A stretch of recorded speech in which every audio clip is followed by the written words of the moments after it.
भगवान की सरकार की सरकार की भगवान की।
बोलिए भागवत भगवान की। अब पूज्य महाराज जी के द्वारा उद्बोधन होगा और लोगों की समस्याएं सुनेंगे, दूर करेंगे, ईश्वरीय चिकित्सा के विषय में बताएंगे। महाराज जी के प्रति इतना इस छतरपुर में उत्साह है, देखिए। बोलिए करौरी शंकर महादेव की जय हो।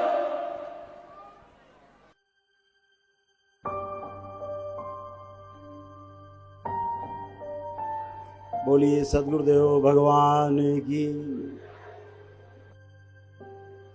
आप सभी लोग शांति से बैठ जाएंगे तो बहुत आनंद आने वाला है। और आज आपसे ये कहना चाहते हैं, कुछ भी कहने के पहले,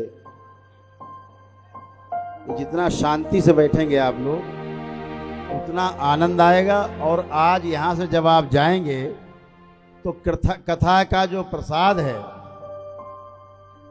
वो आज आपको पहली बार प्रतीत होगा कि कथा का कोई प्रसाद भी होता है। सारे रोग और कष्ट यहीं छोड़ के चले जाए।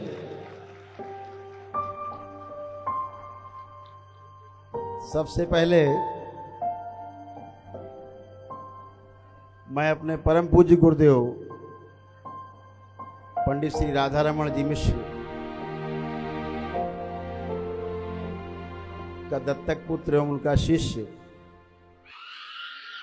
और अपनी गुरु माता माँ कामरू कामाख्या का पुत्र मैं करौली शंकर आप सबके अंदर विद्यमान शिव और शक्ति को प्रणाम करता हूँ। व्यासपीठ को प्रणाम करता हूँ। व्यासपीठ पर विराजे हमारे परम प्रिय श्री शिवाकांत जी महाराज, जिनका पूरे विश्व में डंका बजता है कथा में, उनका भी हार्दिक अभिनंदन स्वागत करता हूं। बांके बिहारी लाल को प्रणाम करते हुए, ध्यान करते हुए इस कथा के आयोजक श्री लक्ष्मी नारायण मंदिर के इस संस्था के सभी पदाधिकारीगण, व्यवस्थापकगण, एक एक कार्यकर्ता को प्रणाम करता हूं, सभी का अभिनंदन करता हूं कि आप सभी ने, और यहाँ बैठे सभी लोगों का पुनः अभिनंदन करता हूं कि आप सभी ने मुझे एक अवसर दिया आपके बीच में आने का। और सबसे बड़ा तो धन्यवाद मैं महाराज श्री को देता हूं कि जिन्होंने मुझे आपके बीच में बुलाया।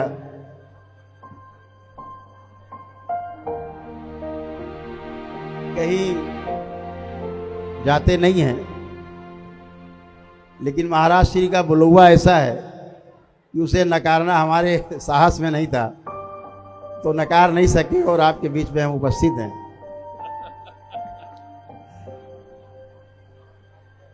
हरिद्वार जा रहा था, रास्ते में हरिद्वार का कार्यक्रम निरस्त करके आपके बीच में वापस आके ग्रेटर नोएडा से इधर आ गए।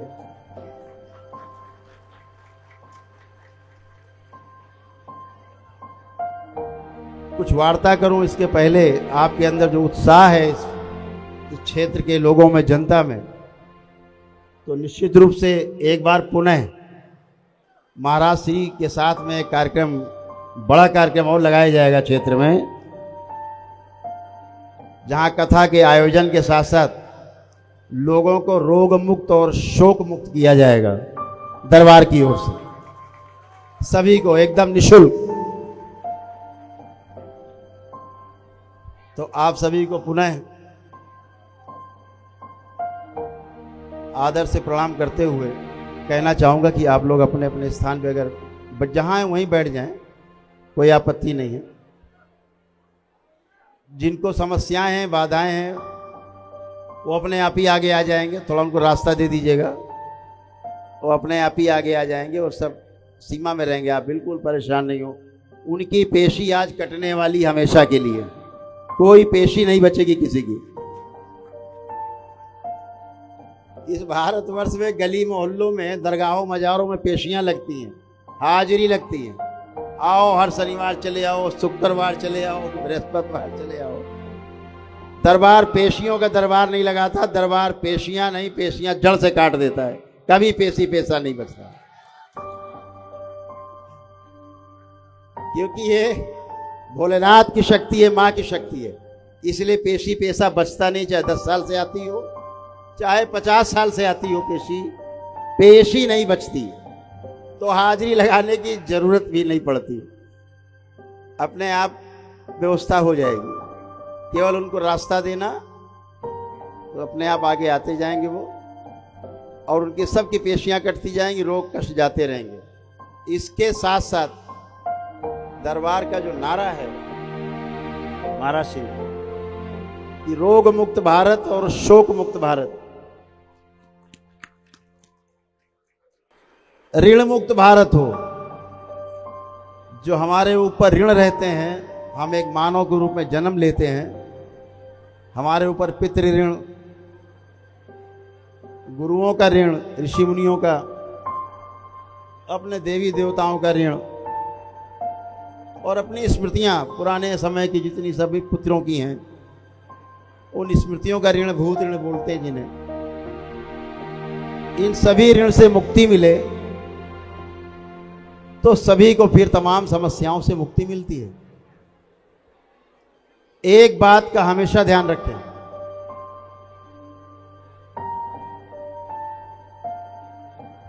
कि बिना इन ऋण की मुक्ति से, इनका कर्ज चुकाए, अगर आप सोचो कि अपने दुखों से, अपने रोगों से मुक्ति पा जाएंगे, ये असंभव है। इसलिए यह मुक्तियां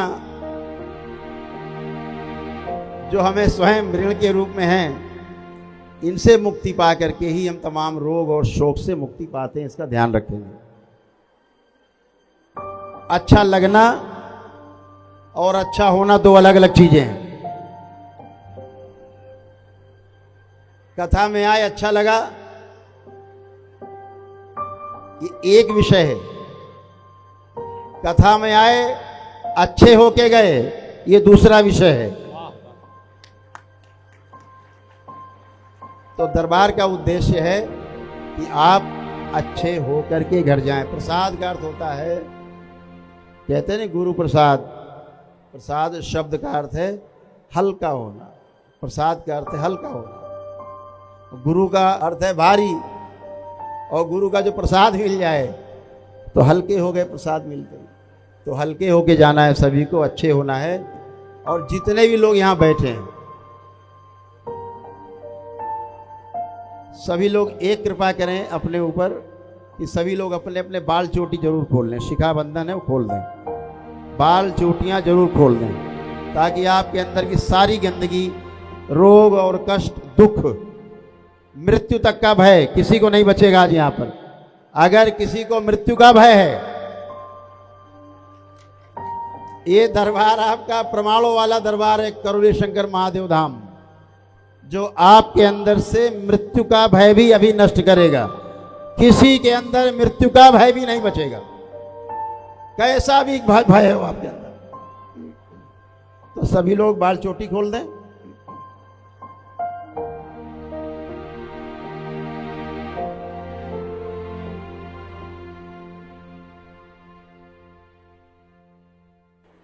और जिसको भी स्वस्थ होना है, ध्यान रखें, पांडाल के अंदर तो जगह बची नहीं महाराज जी।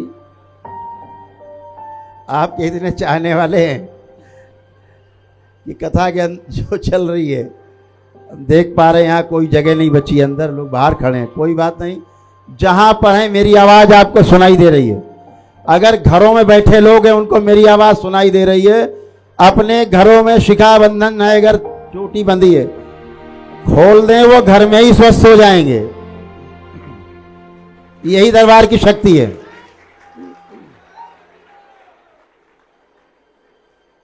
जहां तक मेरी आवाज जा रही है,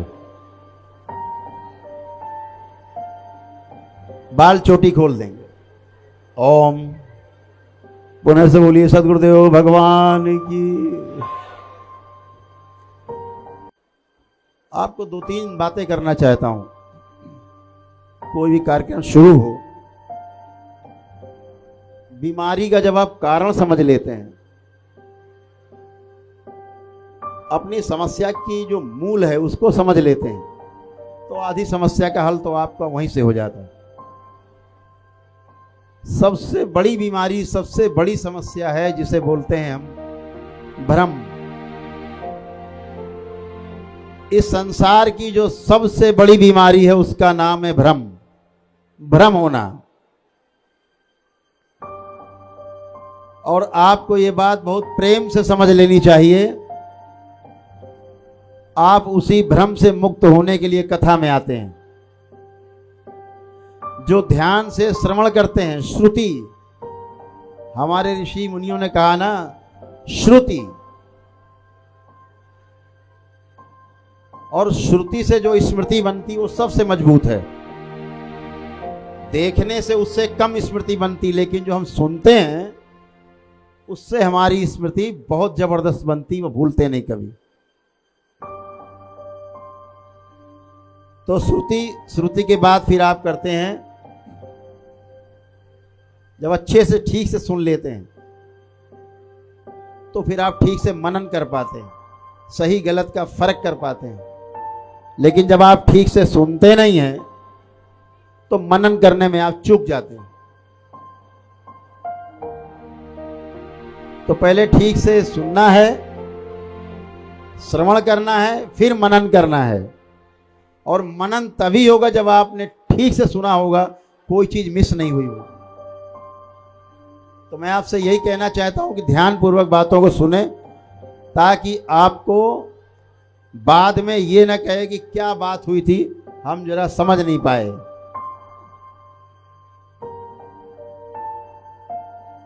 दरबार में लोग आते हैं, 25,000 लोग भीड़ होती, 50,000 का, पिन ड्रॉप साइलेंट होता है, कोई कोलाहल नहीं होता, एकदम शांति होती।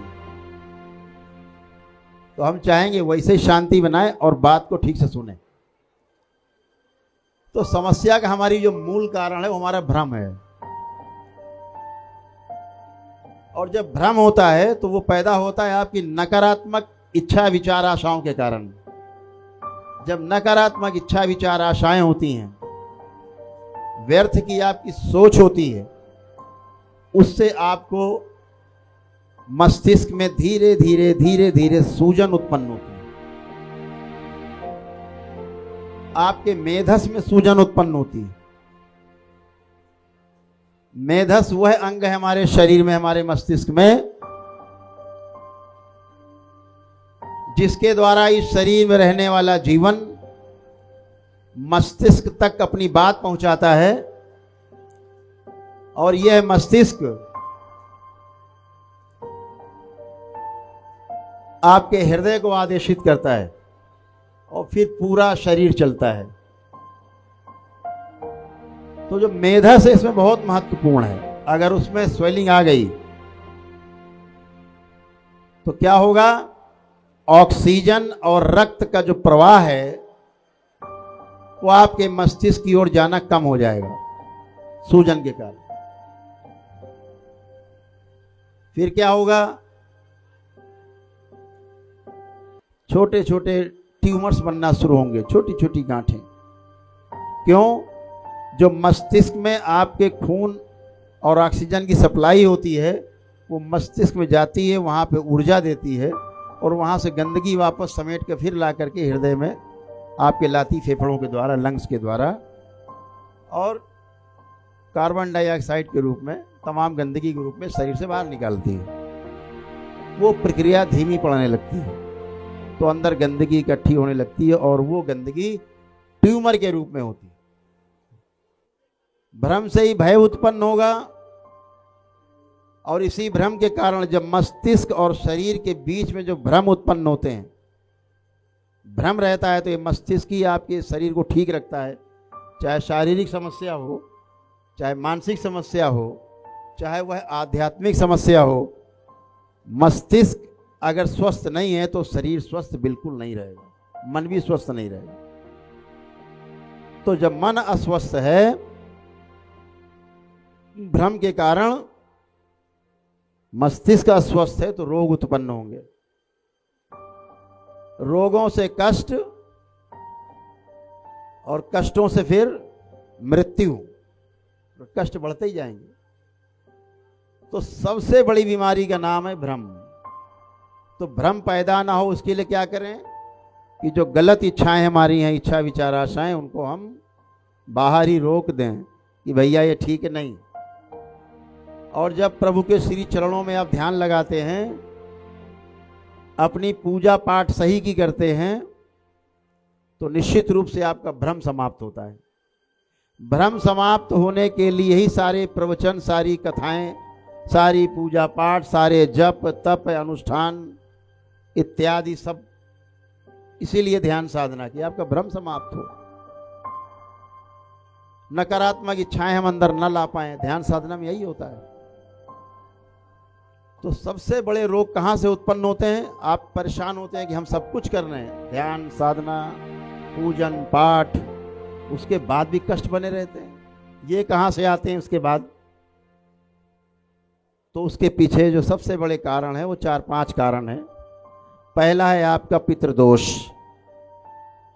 आपके पितरों की मुक्ति ना होने के कारण, जो अभी हमने ऋण की बात की कि जो ऋण है हमारे वो चुकता न कर पाने के कारण हमारे पितृ, हमारे पूर्वज हमारे शरीरों में जिंदा रहने की कोशिश करते हैं स्मृतियों के रूप में। उनकी मृत्यु के समय के जो कष्ट और रोग हैं स्मृतियों के रूप में आप में पड़े रहते हैं। और फिर क्या होता है? वही आपका शरीर धीरे धीरे स्वीकार कर लेता है मस्तिष्क के माध्यम से, और फिर वैसे ही रोग आपके अंदर बनने लगते हैं जैसे आपके माता पिता या पूर्वजों में रोग थे, उनकी मृत्यु हुई उन कारणों से, वही कारण आप में दिखने लगते हैं और फिर आप में रोग बनते हैं। पेशियां आती थी माता पिता भाई बहन किसी में, तो आप में आने लगती है। कैंसर था तो कैंसर बनने लगता है। हार्ट अटैक हुए तो हार्ट अटैक बनना शुरू हो जाती, स्मृतियां आती हैं। रोग कष्ट आते हैं। तो ये जो समस्या उत्पन्न होती है अपने पितरों और पूर्वजों के कारण होती, इसलिए उनकी मुक्ति होना सबसे पहला कार्य है हमारा। जो भगीरथ ने किया वह काम प्रत्येक मनुष्य को करना चाहिए अपने पितरों की मुक्ति के लिए, सबसे पहला काम। और ध्यान रखें, मैं आपसे कहना चाहता हूं, इसको गांठ बांध के रखिएगा, अगर पितृ मुक्ति नहीं तो आपको समस्याओं से भी मुक्ति नहीं। एक हटेगी दूसरी खड़ी रहेगी, दूसरी हटी चार खड़ी हैं, वो जाने का नाम नहीं लेंगी, आप में परिवार में फैलती रहेंगी। तो पितृ मुक्ति। दूसरा सबसे बड़ा कारण है काल सर्प दोष, ये भी आपको जीने नहीं देता। और तीसरा सबसे बड़ा कारण पितरों की मृत्यु के समय की स्मृतियां, और स्वयं आपके पिछले तमाम जन्मों में मृत्यु के समय की जो कष्टों की स्मृतियां जब वो कभी आती हैं तो उनसे भी आप आक्रांत होते हैं, उनसे भी आप परेशान होते हैं, उनसे भी आप रोगी बनते हैं। स्मृतियां ही सबसे बड़ा आपके रोग का कारण है, और अच्छी स्मृतियां आप में स्वास्थ्य का भी कारण है। तो आपके रोग का और स्वास्थ्य का दोनों के जो कारण है वो आपकी स्वयं के अंदर विराजमान स्मृतियां हैं, चाहे पितरों के रूप में, चाहे आपकी स्वयं की स्मृतियां, खराब स्मृतियां, या आपके द्वारा जो आमंत्रित की जाती हैं स्मृतियां। कैसे? गलत पूजा पाठ। जब भी आप अप्रतिष्ठित मूर्ति की पूजा करते हैं, ध्यान रखें, ध्यान से सुने, आप लोग करते हैं जिसके कारण आपको कष्ट है। घर के पूजा घर में पूजा ही घर होता है, मंदिर नहीं हो सकता। मंदिर स्थान जहाँ प्राण प्रतिष्ठा होती है हमारे देवी देवताओं की, वह स्थान मंदिर है। घर में पूजा घर है। हमारे शास्त्रों में इसको बहुत स्पष्ट करके बताया गया है कि अपने घर के मंदिर में 8 अंगुल से ऊपर की मूर्ति, ये 8 अंगुल है, या ऐसे कर लो, ये इससे बड़ी मूर्ति आपके घर के पूजा घर में नहीं होनी चाहिए। और अगर है तो आप नकारात्मक ऊर्जा की पूजा करते हैं, भूत प्रेत पिशाच का आप स्वयं आह्वान करते हैं, किसी देवी देवता का नाम लेते रहे, कुछ भी नहीं होने वाला उस मूर्ति में सिवाय गंदगी की। इस बात का ध्यान रखें। इससे ऊंची मूर्ति अपने घर के पूजा घर में रखना फिर अपराध है, आप स्वयं कर रहे हैं। आप बीमारियों को, समस्याओं को, आसुरी शक्तियों को स्वयं आमंत्रण देते हैं, ध्यान रखना। दूसरा, जो अप्रतिष्ठित मूर्तियां हैं मंदिरों में, ठीक से प्राण प्रतिष्ठा नहीं हुई है, तो ध्यान रखना, उन अप्रतिष्ठित मूर्तियों की पूजा चाहे वो कैसी भी हो करना, आप रोग को आमंत्रण देते हैं, कष्टों को, दुखों को आप आमंत्रित करते हैं। इनसे बचना है। अपने शक्तिपीठों में खूब जाएं, ज्योतिर्लिंगों में जाएं, खूब अपने तीर्थ स्थानों में खूब जाएं, खूब पूजा पाठ करें, जो ढंग से जहां प्राण प्रतिष्ठा हुई है बिल्कुल जाएं। देवों के देव महादेव जहां विराजमान हो साथ में, बिल्कुल आप पूजा पाठ करें।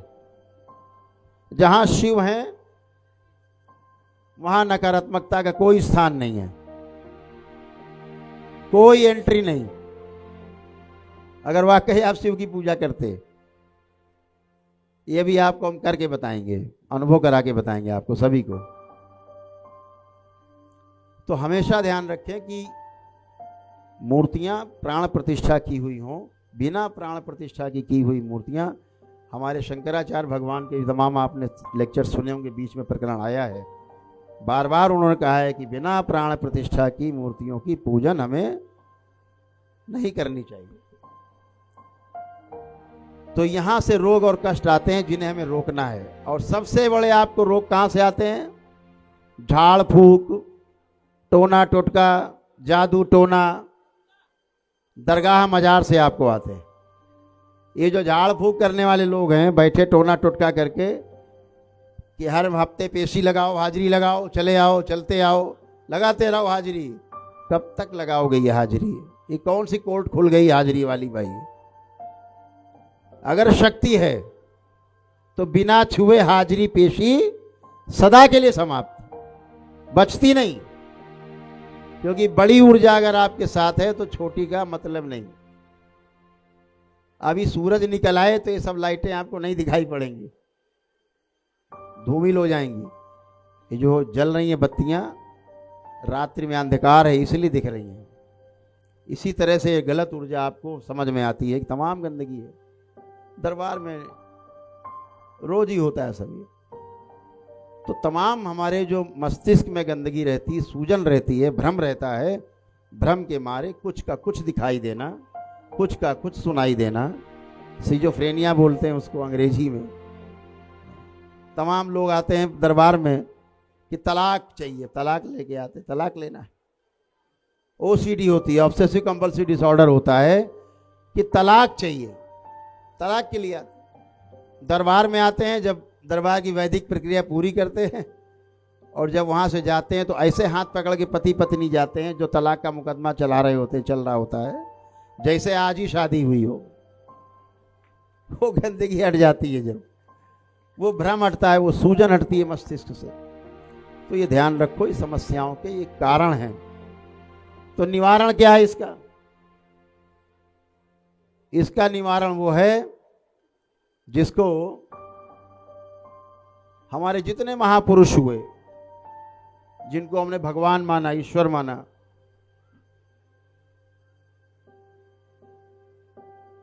उन्होंने जो अपनाया उसको अपना करके आपको भ्रम से मुक्ति होती है। ध्यान रहे, पितृ मुक्ति वहीं होती है जहां शिव और शक्ति विराजमान है। बिना शिव और शक्ति के मुक्ति नहीं होती। और ये भी ध्यान रखें कि शिव और शक्ति सिर्फ वहीं विराजमान है जहां पर पूर्ण गुरु की ऊर्जा की उपस्थिति होती है। अगर पूर्ण गुरु की ऊर्जा की उपस्थिति नहीं है तो शिव और शक्ति वहां पर नहीं होगी। खेलते रहिए, पेशी लेते रहिए, रोज चिल्लाते रहिए, रोज मारपीट करते रहिए, हल्ला मचाते रहिए, क्या होता है इससे? लोग पागल समझने लगते हैं, फिर सोचते पागल है।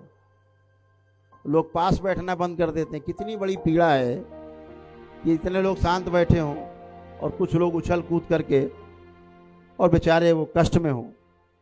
इससे कोई इनकी इज्जत नहीं बढ़ती, सम्मान नहीं बढ़ता, समाज में सम्मान गिरता है। और कोई भी अपना सम्मान गिराना नहीं चाहता है। इसी सम्मान के लिए हर आदमी जिंदा है। कितना भी धन धान्य भरा हो, अगर सम्मान चला गया तो आदमी एक क्षण जिंदा नहीं रहना चाहता। महाराज श्री एक क्षण जिंदा नहीं रहना। धन दौलत चली जाए, दुनिया साथ छोड़ दे, आदमी जिंदा रह सकता है। भूखा रहे, प्यासा रहे, जिंदा रह सकता है। लेकिन अगर सम्मान चला जाए तो आदमी सीधे आत्महत्या करता है। तो सम्मान हर व्यक्ति चाहता है। भौतिक वस्तुओं की तो सीमा है, संख्या है, इतनी चाहिए, उतनी चाहिए, इतनी चाहिए, लेकिन सम्मान कितना चाहिए वो पता नहीं। अनलिमिटेड है। 24 घंटे कोई आपको दंडवत करता रहे, प्रणाम करता रहे, सम्मान करता रहे, फूल माला पहनाता रहे, आपको करते रहो, करते रहो, सो भी जाए तब भी करते रहो, कोई चिंता नहीं। प्यास नहीं मिटती, भूख नहीं मिटती।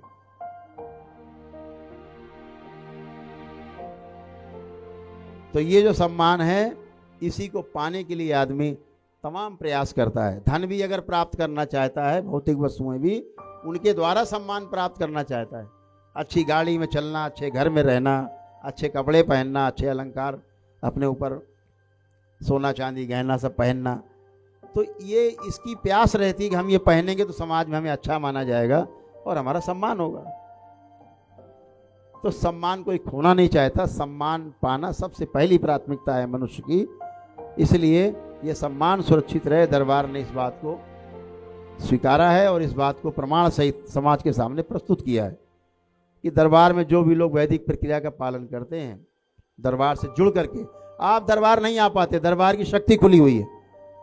दरबार के YouTube चैनल पर जाइए, करौली शंकर महादेव के नाम से चैनल है,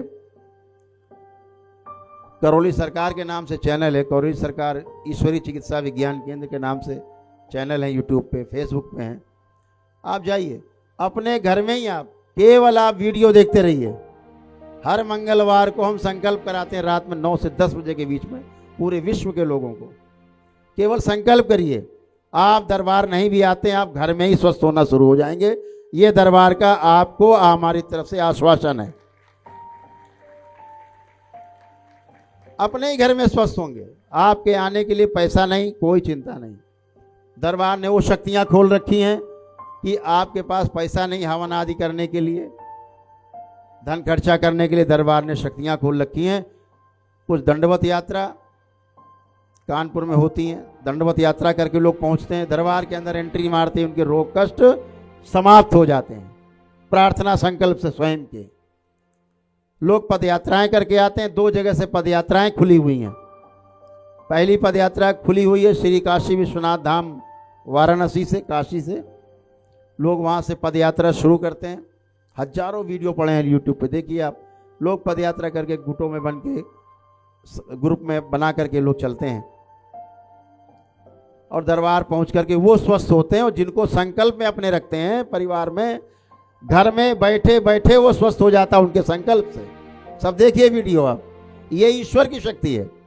कोई झाड़ फूक नहीं, कोई टोना टुटका नहीं, कोई जादू टोना नहीं, कोई छूमंतर नहीं। आपका अपना स्वयं का संकल्प और आपकी स्वयं की ईश्वर से प्रार्थना, इतने से ही आप स्वस्थ होते हैं। यह शक्ति है ईश्वर की जो सबके पास है, कोई गरीब अमीर नहीं है। दूसरी यात्रा शुरू होती श्री वृंदावन धाम से। माँ के बिहारी लाल को पूजन अर्चना करके, दर्शन करके, और वहाँ गोपेश्वर महादेव हैं, वहाँ पर जमुना जी का जल अभिषेक करके भगवान भोलेनाथ के ऊपर, और वहाँ से लोग अपनी पद यात्रा शुरू करते हैं करौली शंकर धाम कानपुर के लिए। दोनों जगह से यात्रा करके आने वाले लोगों को दरबार की ओर से पुण्य प्राप्त होते हैं। आपकी आस्था, आपके विश्वास और आपकी श्रद्धा के अनुसार उससे आप दरबार में एंट्री करते हैं, संकल्प करते हैं अपने अपने परिवार के सदस्यों के लिए, असाध रोगी के लिए। आप घर फोन करके पूछते हैं, उसके बाद अब तबीयत कैसी है, उधर से जवाब आता है हम बिल्कुल ठीक हैं। ये आपकी प्रार्थना की शक्ति है, आपके संकल्प की शक्ति है। हजारों वीडियो भरे पड़े हैं। अभी मेरे सामने एक महिला अमेरिका से सामने आई, अभी जब हफ्ते भर का वीडियो होगा, पड़ा होगा, देख सकते हैं। मुझसे बात हुई, मैंने उसको बताया कि आपके ये रोग थे, 30-40 से चले गए। बोली हाँ थी, वो तो नष्ट हो गए, अब तो कुछ नहीं है, लेकिन मेरे पति को बड़े कष्ट हैं, उनके घुटने खराब हैं, चलना फिरना उठना बैठना नहीं होता। तो हमने कहा अपने पति को फ़ोन मिला करके वीडियो कॉल करके पूछ लेना। वो ठीक है बोले, हाँ बात कर लूँगी। तो हमने कहा बात कर नहीं लोगे आप, अभी मिलाइए। अभी लाइव चल रहा था यूट्यूब फेसबुक पे। उन्होंने अपने पति देव को फ़ोन किया अमेरिका, और बोले गुरुदेव कह रहे हैं कि आपके घुटने उठने ठीक हो गए, जो कष्ट आपके सब ठीक हो गए, अब आपको कोई कष्ट नहीं। उन्होंने कहा हाँ बिल्कुल, मुझे कोई कष्ट नहीं, मैं तो बिल्कुल ठीक हो गया हूँ। आप वीडियो देखिए, वीडियो कॉल कर रही हैं, वीडियो कॉल में उनके पतिदेव दिखाए जा रहे हैं कैमरे पे। वो बोल रहे हैं हाँ मैं तो यहाँ ठीक हूँ, एकदम ठीक हो गया। तो संकल्प पत्नी ने किया दरबार में महाराज श्री, और ईश्वर कृपा तो सब जगह व्याप्त है, ईश्वर तो सर्वत्र है। वो अपने घर में ठीक अमेरिका में बैठ के, दरबार में तमाम हवन होते हैं। आपको जान के आश्चर्य नहीं होना चाहिए, जो विदेश से नहीं आ पाते उनके लिए भी व्यवस्था दरबार में है कि वो वहाँ से हमारे ब्राह्मण देवता को संकल्प देते हैं।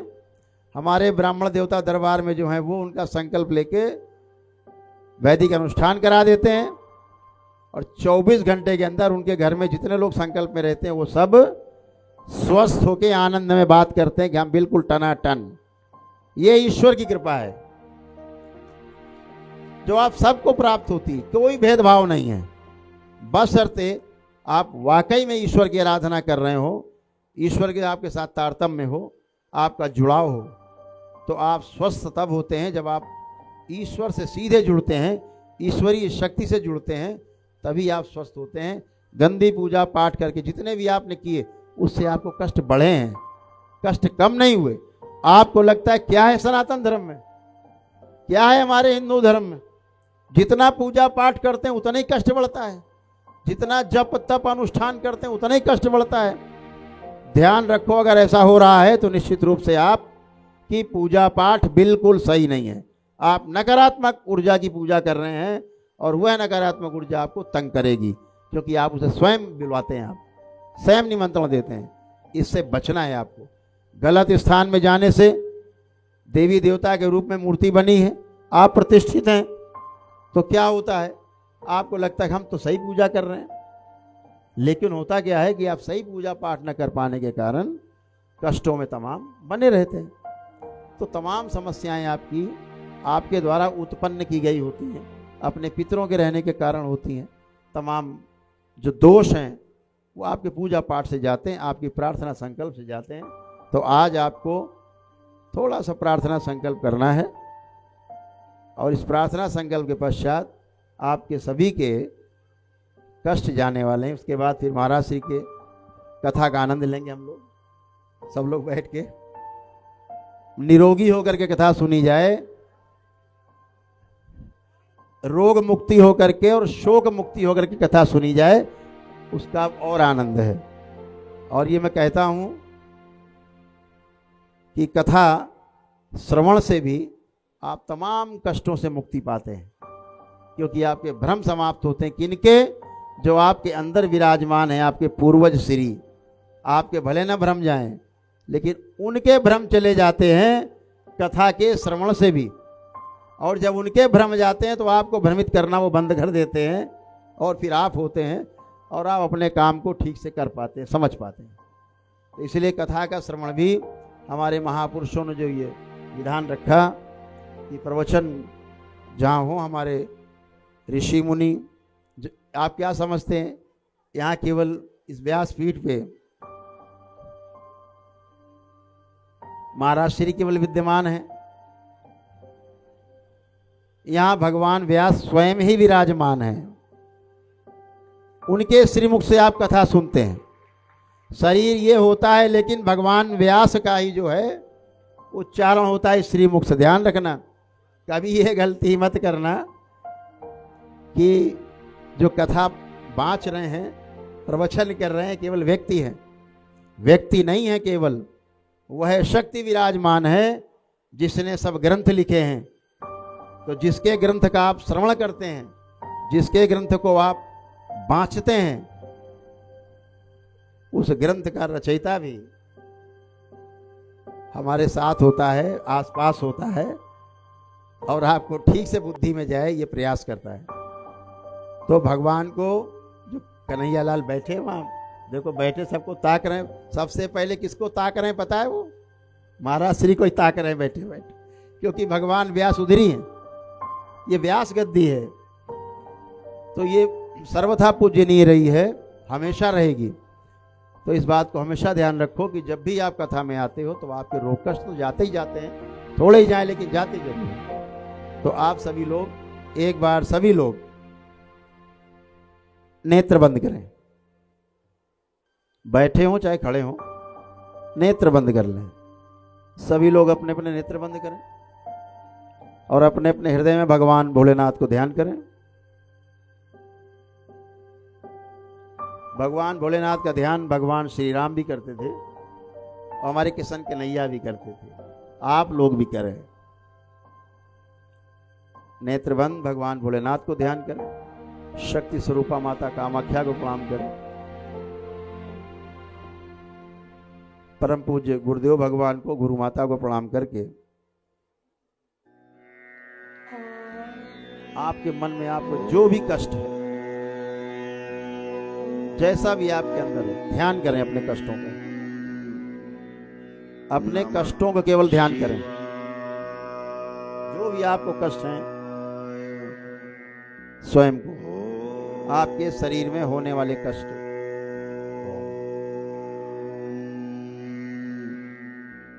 नमः शिवाय।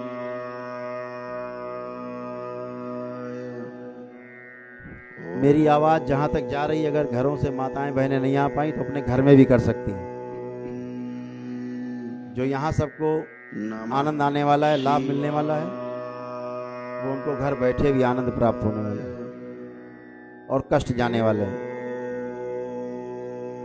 जो भी आपके कष्ट हैं, कहीं घुटनों में है, छाती में, कहीं आपकी कहीं सर्जरी हुई हो कभी, नमः उसको भी ध्यान कर लें। सर्जरी के बाद के जो कष्ट हो, ऑपरेशन के बाद के जो कष्ट आपको बने हो, उनको भी ध्यान कर लीजिए। इस संकल्प के बाद जहां आपकी सर्जरी हुई होगी, आप छू के भी नहीं बता पाएंगे कि वहां पर कभी सर्जरी हुई थी। चाहे वहां प्लेट पड़ी हो, चाहे वहां पर रॉड पड़ी हो, चाहे जैसी सर्जरी हुई हो, आप छू के भी नहीं बता पाएंगे कि यहाँ पर कभी कोई ऑपरेशन हुआ था। नमः शिवाय। ये इस कथा का प्रसाद आपको मिलने जा रहा है। बहुत ध्यान से अपने कष्टों को स्मरण करें। ओम नमः शिवाय। शुद्ध।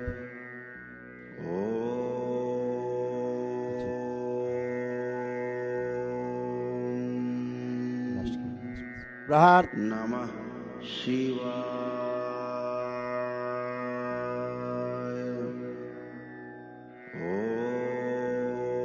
बच्चों को संकल्प नहीं कर पा रहे हैं, इनकी पढ़ाई लिखाई के प्रति गहरी रुचि पैदा कर दी जाए,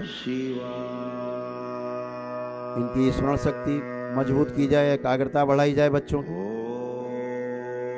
और बच्चों के सभी कष्ट होने वाले इनके शरीर में सब नष्ट कर दिए जाए। नमः शिवाय। पढ़ाई लिखाई से मन भटकाने वाली जितनी स्मृतियां हैं,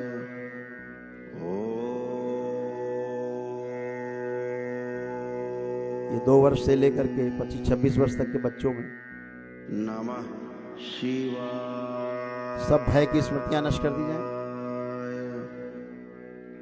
स्कूल जाने में भय लगने वाली स्मृतियां, कॉलेज जाने में, पढ़ाई लिखाई अध्ययन में भय, घबराहट, बेचैनी, उलझन होने वाली स्मृतियां सब नष्ट की जाए। नमः शिवाय। सभी की स्मरण शक्ति बढ़ा के रखी जाए, एकाग्रता बढ़ाई जाए और पढ़ाई लिखाई के प्रति गहरी रुचि उत्पन्न कर दी जाए, खूब गहरी रुचि दी जाए, ताकि खूब अध्ययन करके ये 90% से लेकर 100% के बीच में नंबर ला सकें।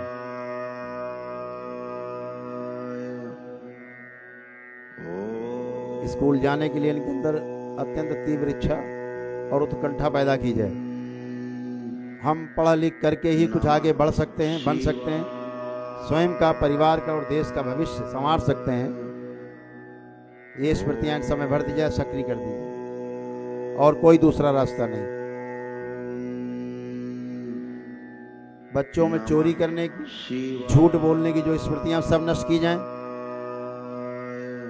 सब खिला दी जाए सबको, सभी का मन एकदम पवित्र बच्चों का कर दिया जाए।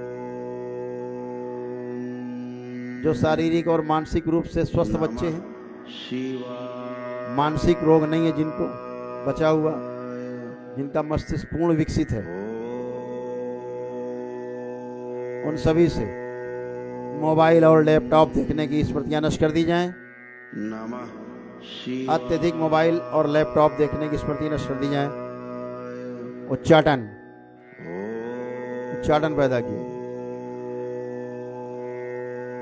दरबार में यहाँ बैठे हुए जो मांस मदिरा का सेवन करते रहे या करते हैं, और उनकी ऐसी इच्छा है कि हम मांस मदिरा छोड़ दें, छोड़ नहीं पा रहे हैं, इन सभी की मांस मदिरा खाने की इच्छाओं को नष्ट कर दिया जाए। ओम शिव। सब नष्ट कर दिए जाए। मांस मदिरा खाने की इच्छा, विचार, आशाएं सब नष्ट की जाए। वो सब पीछे के स्वयं की शरीर की स्मृतियां, शरीर नष्ट कर दिए जाए। पीछे के सूक्ष्म जो मदिरापान करते हैं, मांस भक्षण करते हैं और प्रेरित करते हैं, तलब पैदा करते हैं। प्रहार। नमः शिवाय। मांस मदिरा खाने पीने की सभी इच्छाएं सदा के लिए नष्ट कर दी जाएं। उच्चाटन पैदा किया जाए मांस मदिरा खाने पीने से।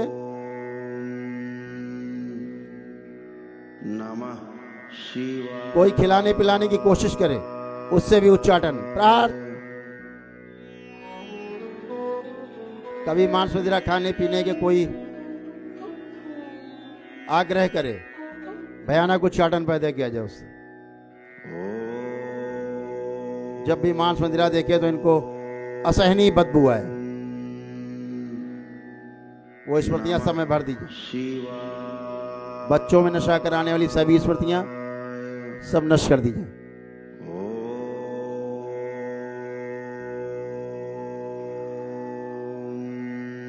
पंडाल में उपस्थित जिनको पेशियां आती हैं उनकी सभी की पेशियां आजीवन के लिए काट दी जाएं।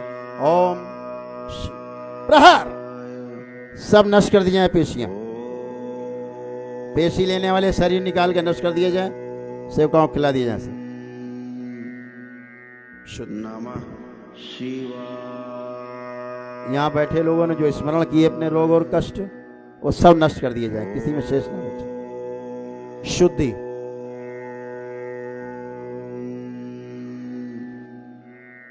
ठहर जा। शिवाय ओम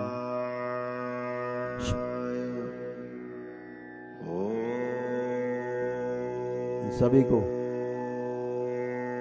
जोड़ दिया जाए मेरे अंतरिक्ष कोने से। नमः शिवाय ऊर्जा प्रदान की जाए सभी। शिव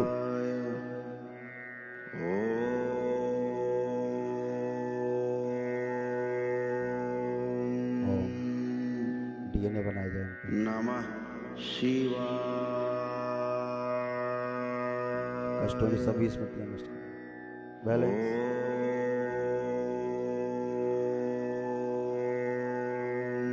अपनी दोनों हथेलियां नमः शिवाय आसमान की ओर ऊपर उठाएं। दोनों हथेलियां आसमान की ओर ऊपर भगवान भोलेनाथ को ध्यान करते हुए एक लंबी गहरी श्वास अंदर खींचें और ओम की ध्वनि का लंबा उच्चारण करें।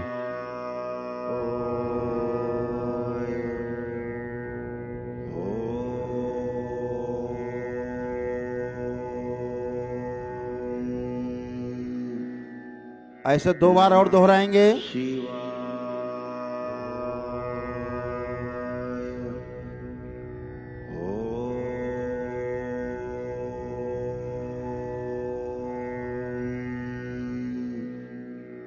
नमः शिवाय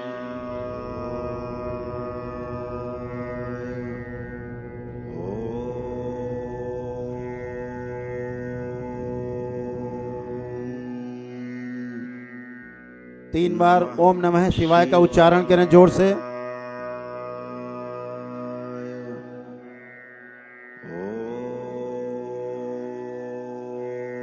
तीन बार तालियां बजाएं। हथेलियां अपनी जांघों पे रखें, 3 थपकी दें, आपस में रख लें दोनों हथेली, अपने अपने नेत्रों पे रखें। ऐसे 3 बार करें और धीरे धीरे अपने अपने नेत्र खोल दें। नमः शिवाय सभी लोग प्रेम से बोलिए सद्गुरुदेव भगवान की। सबसे पहले बड़ों से शुरू करते हैं। महाराज श्री जितने लोग भी मांस मदिरा खाते थे, किसी का भी अब खाने पीने की इच्छा हो रही है? अभी भी हो रही है तो हाथ उठा सकते हैं। अभी भी महाराज श्री यहां बैठा कोई व्यक्ति मांस मदिरा नहीं खा सकता आज के बाद से।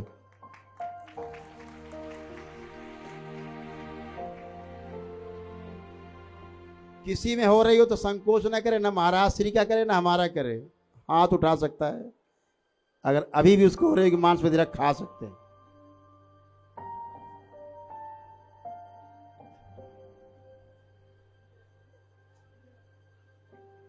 आपके मन में कभी रहा होगा कि यार ये मांस मदिरा ठीक नहीं है, तो आपका संकल्प बन गया, वो आपकी गई। एक है।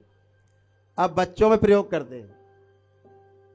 यहां बच्चे छोटे छोटे बैठे हैं, जरा इधर आए, बच्चे आ जाएं, बच्चों को जगह दें जरा। छोटे बच्चे 3-4 साल, 5 साल, 10 साल, 12-15 साल, 20 साल, अपने जगह खड़े हो जाएं। चलो आओ, नहीं अब व्यवस्था हो जाएगी। छोटे बच्चे अंदर बैठे हैं, अंदर खड़े हों। जो जहां हैं बच्चे खड़े हो जाएं, केवल बच्चे। आपको देखो ईश्वर की शक्ति का आपको अनुभव कराना चाहते हैं केवल, और कोई जादू टोना टुटका नहीं है, केवल आपने संकल्प किया है। बच्चों के लिए एक कार्यक्रम दरबार चला था। उस कार्यक्रम का नाम है MP स्क्वायर, MP2, यानी MP2 का मतलब MPP यानी मेमोरी प्योरिफिकेशन प्रोग्राम। उसमें बच्चों का और टीचर का ओरिएंटेशन होता है। तो बच्चों को जो अभी यहाँ किया गया है, ये हम लोग स्कूल कॉलेज जाके करते हैं, या स्कूल कॉलेज के बच्चे दरबार आते हैं पूरे समूह में और उनके साथ होता है। यहाँ बच्चे जितने खड़े हैं, पढ़ने लिखने का मन तो बहुत कम होता था, हाँ या ना? अब क्या लग रहा है, पढ़ना है खूब कि नहीं? क्या मन कर रहा है अब? और जोर से पढ़ना है। अब खूब मन कर रहा है कि खूब पढ़ना है।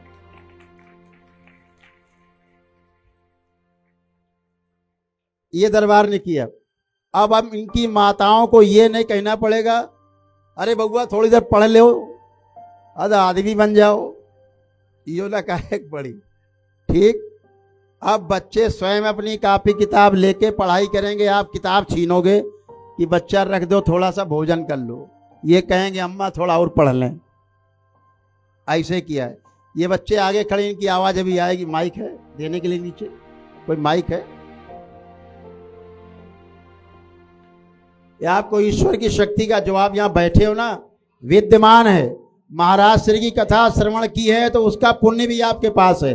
कथा श्रवण का पुण्य बहुत बड़ा पुण्य है, जिसको केवल सक्रिय करना रहता है। रखे तो कैसे उसको सक्रिय करें? तो आपका पुण्य आज का सुना हुआ, ये आज से शक्ति खोल रहे हैं हम दरबार में। महाराज श्री की कथा जहां होगी, जहां कथा होगी, अगर वो पूरी बैठ के 7 दिन श्रवण करेगा तो ये शक्ति हम इस दरबार में खोल के जा रहे हैं महाराज श्री के। उसमें वो अपने कष्टों से मुक्ति पाएगा। ऐसे ही मुक्ति पाएगा आखिरी में। जब महाराज श्री पूछेंगे आप बताओ खड़े हो करके, तो ऐसे ही बता पाओगे आप। और हमको मौका मिलेगा तो महाराज श्री कथा तो हम तो निश्चित ही निश्चित आएंगे। तो ये बच्चे आगे खड़े हैं, केवल हाथ उठा के हाँ ना करना है। ठीक, जितने बच्चे आगे खड़े हैं, पहले पढ़ने का मन नहीं करता था तो हाथ उठाएं। मन नहीं करता था, अब पढ़ने का मन करता है तो हाथ नीचे कर लें। अब खूब कर रहा है, कर रहा है। ये महाराज श्री प्रैक्टिकल हो रहा है। पढ़ा लिखा भूल जाते थे तो हाथ उठाए। हाँ, ये देखो कैसे भूल जाते थे। अभी दरबार ने एक काम किया आपके साथ, पता क्या?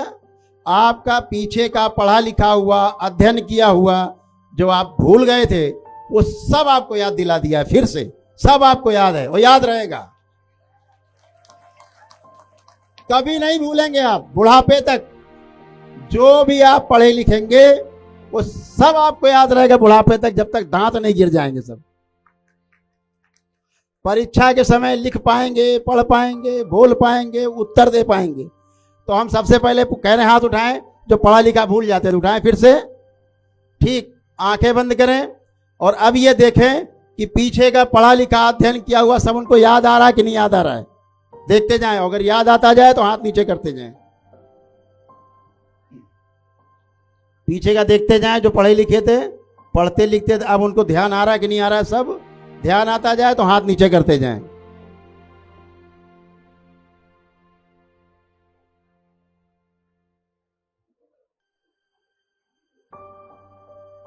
जिसको लग रहा है कि अब पढ़ लिख के पीछे का ध्यान है, आ रहा है ध्यान, जो भूल गए थे, अगर पढ़ा था वाकई में और पढ़ा ही ना हो तो क्या है?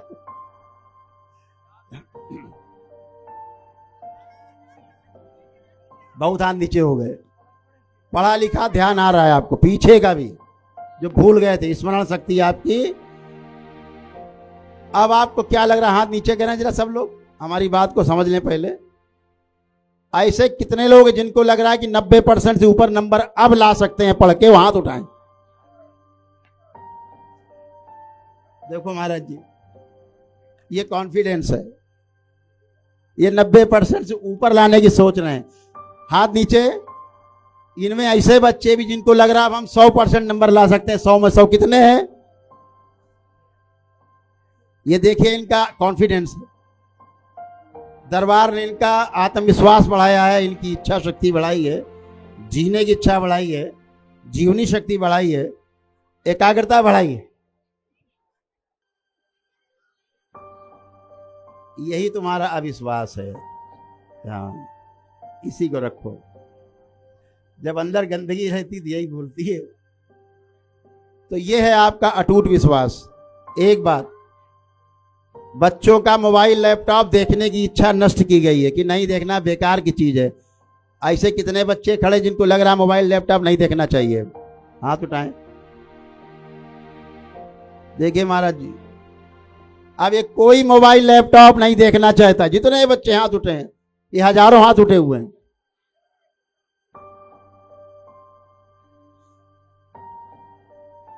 नहीं देखना है इन्हें। क्यों नहीं देखना है? कब देखेंगे? जब आपको अपनी पढ़ाई लिखाई से संबंधित, अपनी जॉब से संबंधित विषय वस्तु कोई देखनी होगी, तभी आपका मन करेगा मोबाइल खोलने का, लैपटॉप का। खोलेंगे, पढ़ेंगे, और जैसे वो विषय देख लेंगे आपका फिर उच्चाटन हो जाएगा मोबाइल लैपटॉप से, फिर आप बंद करके रख देंगे। तो रात दिन मोबाइल मोबाइल मोबाइल, माता पिता परेशान, छोड़ दो, रख दो। दिया मम्मी पापा ने, अब छुड़वाने में मुश्किल आ रही। तो ये मोबाइल लैपटॉप भी आपका गया। बोलिए सदगुरुदेव भगवान की। सब बच्चे बैठ जाए अपने स्थान पे। भारी भीड़ भाई संतन की। बैठ जाए, सभी अपने स्थान में बैठ जाए। अपार जन समूह, ये देखिए सामूहिक हो रहा है। ये एक एक व्यक्ति को बुला के नहीं हो रहा कि तुम्हारा पर्चा निकल गया, देखो आओ। पर्चा नहीं निकल रहा है। आपका संकल्प, आपकी प्रार्थना, उतना ही हो रहा है। इससे अलग कुछ नहीं हो रहा है। कोई जादू टोना टुटका नहीं। क्या? जितने भी साध्य रोग हैं आपके, साध्य रोग समझते हैं, करीब 400 प्रकार के साध्य रोग हैं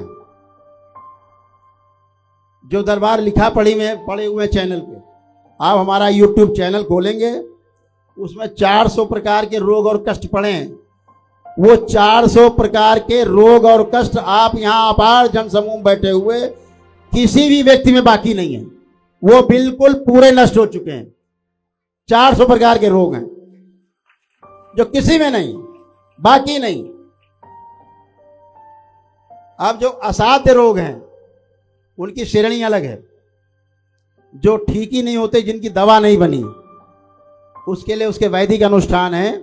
वह वैदिक अनुष्ठान करने से आपके उन रोगों में भी सुधार होता है और वह रोग भी, उनकी स्मृतियां भी नष्ट होती हैं।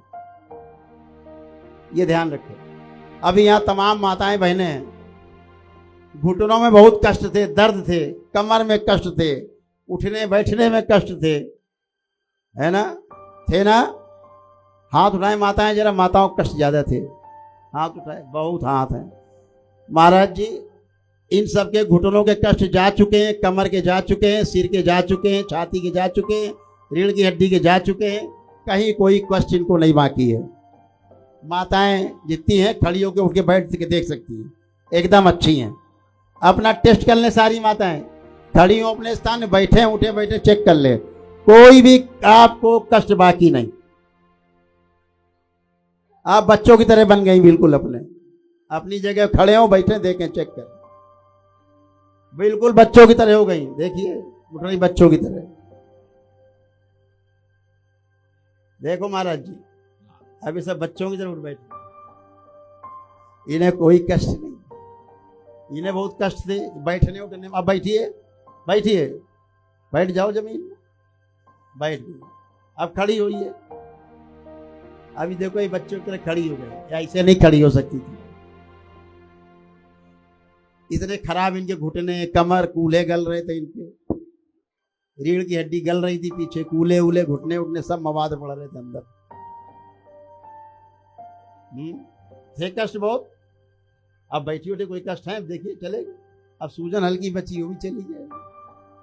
बैठे खड़ी हो, अभी हो गई बच्चों की तरह। ऐसे ही सब हो गए। बैठ जाए माताएं, अब आनंद लें उठने बैठने का। बैठ के कथा भी कर सुननी है ना, बैठे।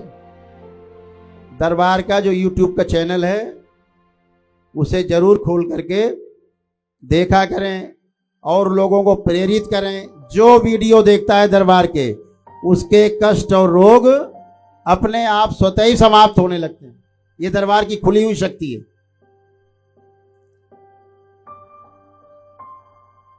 तो ये जो आपने देखा कि एक साथ सबका मांस मदिरा छूटे, एक साथ सबके बच्चों की स्मृतियां अच्छी हों। बच्चों की तो करनी पड़ी, हमें बच्चे संकल्प नहीं कर सकते थे। तो ये सब शक्ति है ईश्वर की, भोलेनाथ की शक्ति, माँ की शक्ति है, जो आपको शिव और शक्ति के रूप में आप जानते हैं और जिससे आप स्वयं स्वस्थ होते हैं। तो अपने अपने स्थान पे सभी लोग बैठ जाएं, पीछे भी सभी लोग बैठते जाएं। और एक भजन है दरबार का, उसको सुने। इसको याद रखना, जीवन में जब भी सुनोगे इस भजन को तो आपको अद्भुत शांति आपके अंदर आएगी और आनंद पैदा होगा। इसके सुमिरन के बाद महाराज श्री की कथा का आनंद हम सब लोग लेंगे।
हरि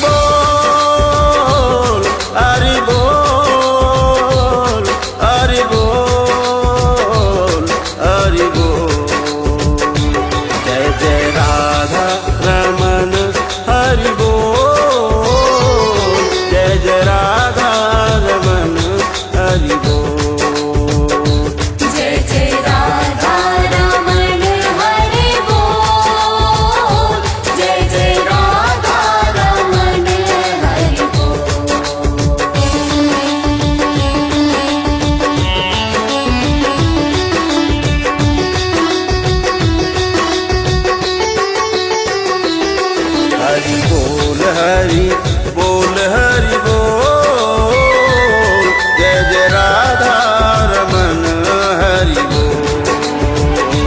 हरि बोल हरि बोल हरि बोल, जय जय राधा रमन हरि बोल।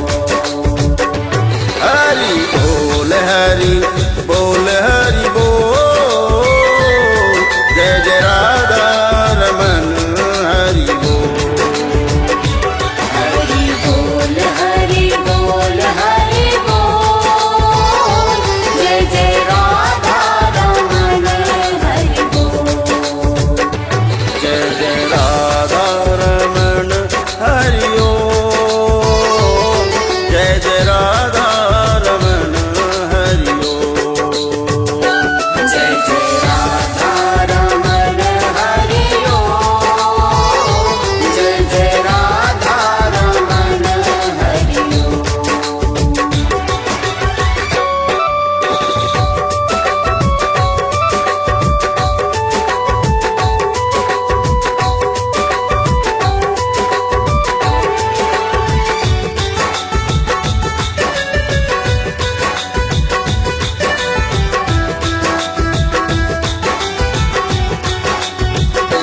जय जय राधा रमन हरि बोल, जय जय राधा रमन हरि बोल।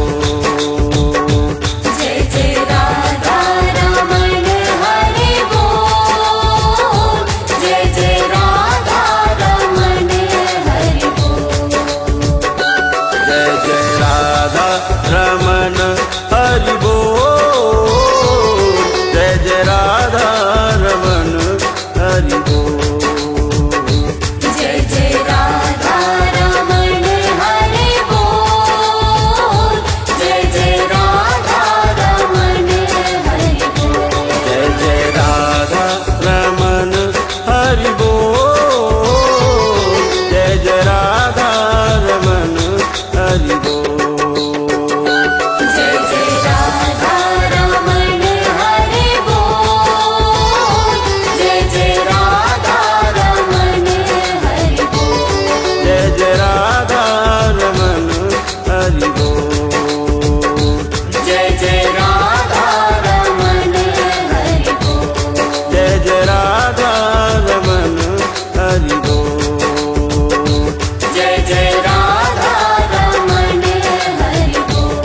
जय जय राधा रमन हरि बोल। जय जय राधा रमन हरि बोल। हरि हर।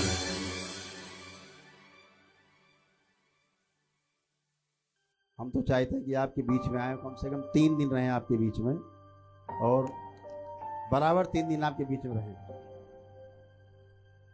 बनाएंगे कभी प्रोग्राम, कार्यक्रम बनाएंगे, महाराज सिंह से बात करके कभी ऐसा कार्यक्रम भी बनाएंगे ताकि लोग रोग मुक्त हों और शोक मुक्त हों, शारीरिक मानसिक और आध्यात्मिक कष्ट सभी जाएं।